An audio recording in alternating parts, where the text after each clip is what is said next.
अस्सलामुअलैकुम। आज की इस वीडियो में बात करेंगे इब्लीस की तारीख के बारे में, जिससे इंसानों को इबरत हासिल करनी चाहिए। देखो फरिश्तों का सरदार कैसे सारी दुनिया में जलीलो ख्वार हुआ और अब उसे लोग शैतान के नाम से जानते हैं। इस वीडियो को पूरा जरूर देखिएगा और अगर पसंद आए तो कमेंट में अस्तगफार लिखकर अल्लाह की कुदरत चैनल को सब्सक्राइब कर दें। शुक्रिया। दोस्तों, शैतान 80,000 साल तक फरिश्तों के साथ रहा, 40,000 साल तक जन्नत का खजांची रहा, 20,000 साल तक फरिश्तों को वाअज करता रहा, 30,000 साल तक मुकर्रबीन का सरदार रहा, 14,000 साल तक अर्श का तवाफ करता रहा। पहले आसमान पर उसका नाम आबद था, दूसरे आसमान पर उसका नाम जाहिद था, तीसरे आसमान पर उसका नाम बलाल था, चौथे आसमान पर उसका नाम वाली था, पांचवें आसमान पर उसका नाम तकी था, छठे आसमान पर उसका नाम कहजान था, सातवें आसमान पर उसका नाम अज़ाज़ील था और अब लोहे महफूज पर उसका नाम इब्लीस है। गरूर और तकब्बर ने क्या से क्या बना दिया। दोस्तों, शैतान शुरू में फरिश्तों से इल्म सीखने लगा।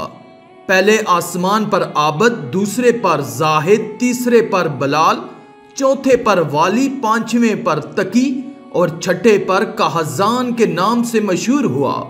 और ये वो वक्त था कि ये फरिश्तों को सिखाता था। सातवें आसमान पे इब्लीस बकाए नूर में रहा। हफ्त अफलाक के सब मलाइका का मुअल्लम करार दे दिया गया। यहां पहुंचकर उसने अपनी आजिजी रियाजत की इंतहा कर दी। कमो बेश 14,000 साल उसने अर्श का तवाफ किया। यहां उसने फरिश्तों के सरदार अज़ाज़ील के नाम से शोहरत पाई। कमो बेश 30,000 साल ये मुकर्रबीन का उस्ताद रहा। इब्लीस के दर्सो वाज की मायाद कमो बेश 20,000 साल है। फरिश्तों के साथ कयाम की मुद्दत कमो बेश 80,000 साल है। इब्लीस को जन्नत में हुक्म हुआ कि दरोगाए जन्नत यानी रज़वान की मुआवनत करो और अहले जन्नत को अपने इल्म व फजल से बैरावर करो। यूं इब्लीस को जन्नत में दाखिले का परवाना मिल गया।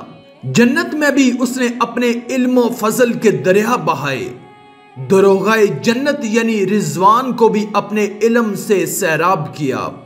बाज रवायात के मुताबिक इब्लीस 40,000 साल तक ये फर्ज अंजाम देता रहा और जन्नत का खजांची रहा। और इस मकाम पर इब्लीस ने बादशाहत के ख्वाब देखने शुरू किए।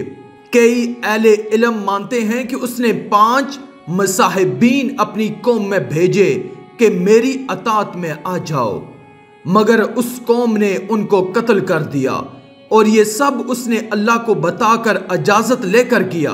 कौम की सरकशी को मसलने के बाद इब्लीस के पास हफ्त अकलीम, हफ्त अफलाक, जन्नत और दोज़ख सब का इख्तियार था और उसने चप्पे चप्पे पर सजदा किया, मगर उसने अब खुद को बादशाह बनाने और रब बन जाने के ख्वाब देखना शुरू किए और कई मलाइका से बात भी की, मगर उनके इनकार की वजह से चुप हो गया और निज़ाम चलता रहा।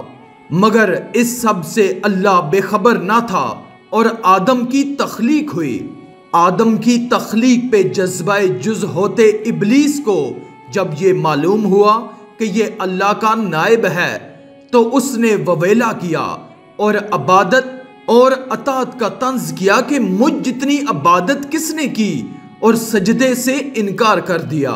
यह जज्बाए हसद था कि मेरी जगह आदम खाक को क्यों मिली।